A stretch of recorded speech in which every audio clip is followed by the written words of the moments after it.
తాకట్లో ఉన్న మీ బంగారాన్ని విడిపించి ఆ రోజు ఆన్లైన్ రేటుకి కొంటాం. Sharma gold company. భానుగారు, సో మిమ్మల్ని బాగా ఇష్టమైన వాళ్ళే భానుగారు అంటారు. మేబీ నేను కూడా అనుకుంటున్నాను నేను ఇష్టమైన వాడిని అని. ఓకే, నువ్వు చాలా ఇష్టం. 1980s రీయూనియన్ ఒక్కసారి గుర్తు చేసుకుంటే మాకు ఎప్పుడు గుర్తు వచ్చేది మీ బ్యాచ్ అంతా. ఆ రోజు చిన్నపిల్లలు అయిపోతారు ఆ 2-3 days. బాగా చిరంజీవి గారు, మీరు, సుమన్ గారు, సౌత్ లో ఉన్న అందరు యాక్టర్స్ ఒక చోట ఉంటారు. అది స్పెషల్ గా ఈ ఇయర్ చిరంజీవి గారి ఇంట్లో జరిగింది బిఫోర్ ఈ కరోనాకి. మీరు అటెండ్ అయ్యారా? ఏంటి అసలు మీరు ఆ 1980s బ్యాచ్ ఎప్పుడు ఎవరు స్టార్ట్ చేశారు? ఎవరిదా ప్లాన్? ఇది స్టార్ట్ చేసిన వచ్చి సుహాసిని, లిజీ. ఓ లిసీ గారు. ఏదో పని మీద సుహాసిని లిజీ ఇంటికి వెళ్ళింది. ఆ రోజునే మైకేల్ జాక్సన్ ఫ్యూనరల్ అనమాట, ఆ టీవీలో చూపిస్తున్నారు. సో వీళ్ళిద్దరూ చూస్తుంటే అప్పుడు వీళ్ళు అనుకున్నారు, ఏంటి మనం బ్రతుకున్నంత వరకు అది ఎవరు రాలేదు, ఆ మైకేల్ జాక్సన్ చనిపోయాక అందరూ ఆర్టిస్టులు వచ్చారు, అందుకనే మనం బ్రతుకున్నప్పుడు ఎవరు వచ్చి మనం చూడరు, మనం బ్రతుకున్నప్పుడే ప్రతి సంవత్సరం మనం అందరూ కలుసుకుని సంవత్సరానికి ఒక రోజున కలుసుకోవాలి, ఎందుకంటే మనం చచ్చిపోయాక ఎవరు వచ్చి మనం చూసినా కూడా మనకు తెలియదు కదా. Okay, so we must have one reunion of all 80s మన హీరోస్ హీరోయిన్స్ అందరితోటి ప్రతి సంవత్సరం ఒక్కరోజైనా మనం కలుసుకోవాలి అని ఐడియా వాళ్ళిద్దరికీ వచ్చింది. ఓకే, ఇమ్మీడియట్గా వాళ్ళు రాధికి ఫోన్ చేసి, నాకు ఫోన్ చేసి, బాను ఇలా అంటే వండర్ఫుల్ ఐడియా, మా why not we do it అన్నాను. సో ఫస్ట్ టైం లిజీ వాళ్ళ ఇంట్లో అది చేయడం జరిగింది. దానికి చిరంజీవి రాలేదు, అది మన రజనీ వచ్చాడు, విష్ణువర్ధన్, కన్నడ విష్ణువర్ధన్ సూపర్ స్టార్ అతను వచ్చాడు, అలా ఇంకా మిగతా ఆర్టిస్టులు అందరూ వచ్చారు. ఆ ఫంక్షన్ అయిన 3 నెలలకి విష్ణువర్ధన్ గారు ఈ పాస్ట్ అవే. సో ఆ థాట్ చూడండి ఎంత మంచి థాట్ వాళ్ళిద్దరికి వచ్చింది. సో అప్పటి నుంచి మిస్ అవ్వకుండా ఎవ్రీ ఇయర్, ఎందుకంటే we don't know who is going to go before whom, అంతే కదా. చావు అనేది మన చేతిలో లేదు, అది ఏ టైంలో ఎందుకు వస్తుందో, ఎందుకు తీసుకుపోతుందో అనే దానికి ఎక్స్ప్లెనేషన్ లేదు, మనం అనుకోవాలి ఎందుకని. కుర్రకారే పిచ్చెక్కిపోద్ది అనమాట. మీ 1980s రీయూనియన్ పిక్స్ చూసినా, డాన్సులు చూసినా కొన్ని బయటకు వస్తుంటాయి కదా, మీరు ఎంత చేసినా ఎవరో ఒకళ్ళు బయటకైతే కొంత బయటకు వచ్చేస్తుంటుంది. ఏం చేస్తున్నా మేము చేసేది మెరీమెంటే. ఆ జాయ్ అనేది అట్లీస్ట్ 1 day మనతో ఉండి, 2nd day 3rd day 4th day ఎవరైనా పబ్లిక్ చూసుకున్నా కూడా మాకు ఉంది. ఆ ఒక్కరోజు మటుకు ఫస్ట్ ప్రైవసీ మేమే ఎంజాయ్ చేయాలి. ఆ తర్వాత 2-3 days తర్వాత ఎంజాయ్మెంట్ ఎవరైనా బయటికి లీక్ అయినా కూడా పర్వాలేదు, డజంట్ మ్యాటర్.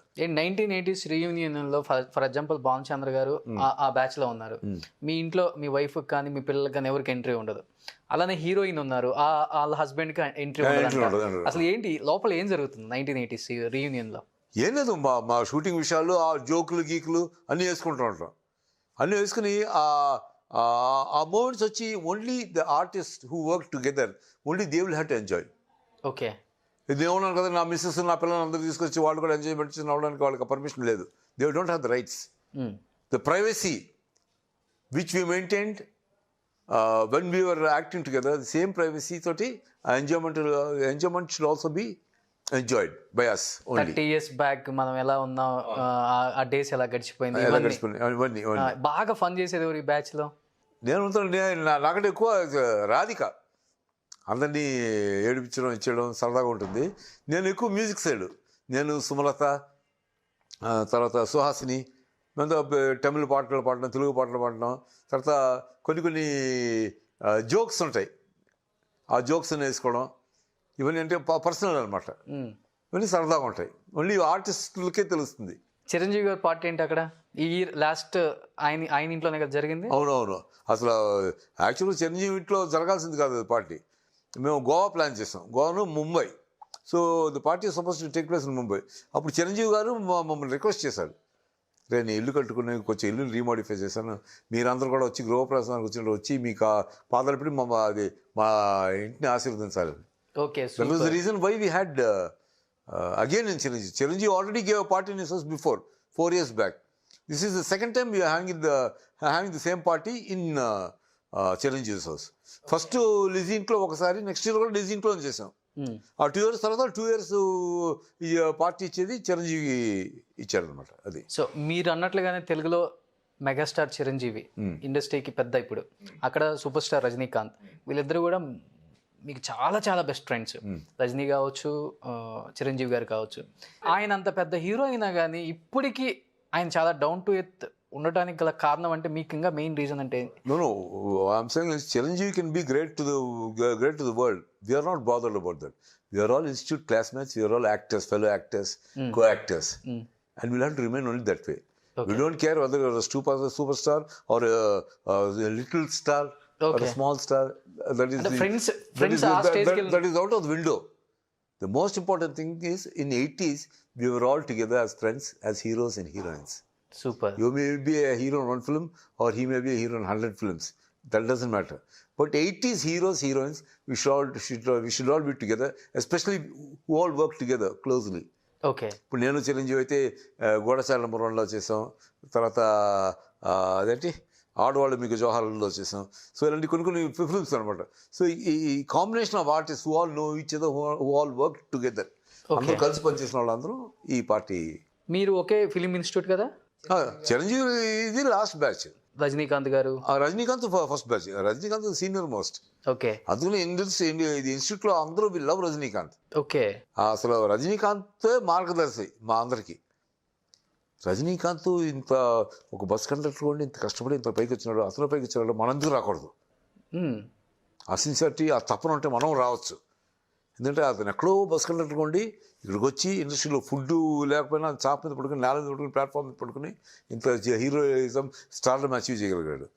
సో నాకు అతని కంటే కొంచెం బెటర్గా పొజిషన్ ఉందో, వై కాంట్ అచీవ్ దిస్, ఆ తపన ఒకటి. ఓకే.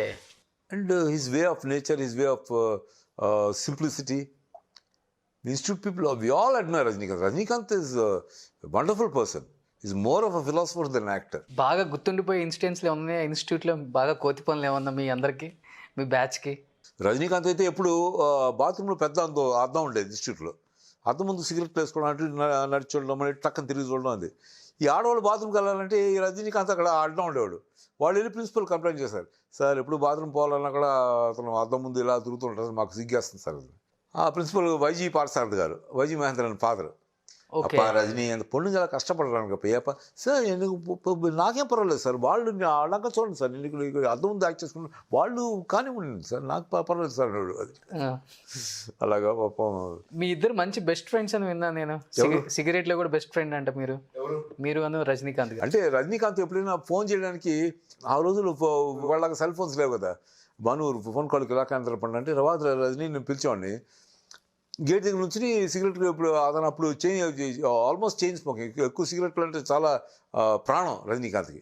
గేట్ దగ్గర నుంచి సిగరెట్ కాల్చుకుంటే మా ఫాదర్ చూసి, ఎవరు అతను లావుగా రౌడీలాగా ఉన్నాడు సిగరెట్ అన్న, మా ఇన్స్టిట్యూట్ సీనియర్ స్టూడెంట్ అన్న, ఏంటి ఇలాంటి రౌడీలు చదువుతున్నారు ఇన్స్టిట్యూట్లో, నువ్వు బాగుపడ్డట్టే ఏదో నాకు నంతి లోపలికి వెళ్ళిపోయారు. రజనీ పిలిచి రజనీ ఫోన్ అని కళాకేంద్రకు ఫోన్ చేసి రజనీకి ఇచ్చేవాడిని. ఓకే. అలా ఫ్రెండ్ రజనీకాంత్. అండ్ హీస్ ఇన్స్టిట్యూట్లో నా కళ్ళు నాటికి చేస్తున్నప్పుడు రజనీకాంత్ చూసి బిఎన్ రెడ్డి గారు దానికి చీఫ్ గెస్ట్ చూసాక వచ్చి నన్ను కౌగులించుకున్నాడు రజనీకాంత్. వండర్ఫుల్గా చేసేవారు, బ్యూటిఫుల్ అది. అలాగ అప్పటి నుంచి రజనీకి అసలు ఈగో ఇదే ఉండదు, నేనే గొప్ప కాదు, ఇప్పటికీ లేదు. చాలా సింపుల్ హ్యూమన్ బీయింగ్. మెగాస్టార్తో బాగా గుర్తుండిపోయే మెమరబుల్ మూమెంట్ అంటే? చిరంజీవి నేను ఒక రూమ్మేట్స్ కదా దీనికి. మీ ఇద్దరు ఒక రూమ్మేట్సా? రూమ్మేట్స్ అంటే ఇక్కడ షూటింగ్కి వెళ్ళినప్పుడు, మనోహర్ పాండవ్ షూటింగ్కి వెళ్ళినప్పుడు మేము ఇద్దరు ఒకే రూమ్లో ఉండేవాళ్ళు. అసలు చిరంజీవి నాకు అదేంటి ఏ బండి అది, రాయల్ ఎన్ఫీల్డ్ అరే నీకు బండి తోడవచ్చు, నాకు రాదని అన్నాను.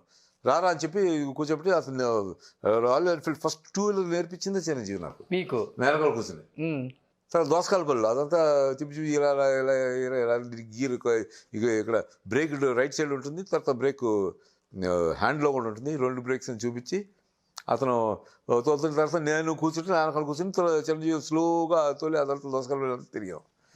అట్లా ఇద్దరు.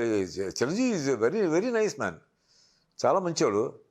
కాకపోతే ప్రతి ఆర్టిస్ట్కి భజంత్రి వాళ్ళు పక్కన ఉంటారు కదా, వాళ్ళ మాట అనకుండా కొంచెం జాగ్రత్తగా ఉంటే మనం హ్యాపీగా ఉంటాం.